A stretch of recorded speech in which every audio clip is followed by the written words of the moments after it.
Dojčenie v prvých dňoch po pôrode je rozhodujúce z hľadiska úspešnosti dojčenia, ale aj dĺžky trvania dojčenia. Jedná sa o esenciálne obdobie prvých hodín a dní po pôrode, ktoré je rozhodujúce tak pre spustenie laktácie, ako aj začiatok dojčenia.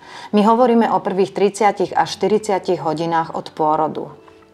K faktorom úspešného dojčenia, ktoré sú rozhodujúce práve v tej iniciálnej fáze, patrí intenzívny kontakt koža na kožu, bonding, tzv. Self-attachment alebo teda samoprisatie, intuitívne dojčenie, správna technika dojčenia, časté neobmedzené dojčenie, masáž prsníkov, manuálne odstriekávanie prsníkov a nakoniec aj profesionálna pomoc a podpora pri dojčení.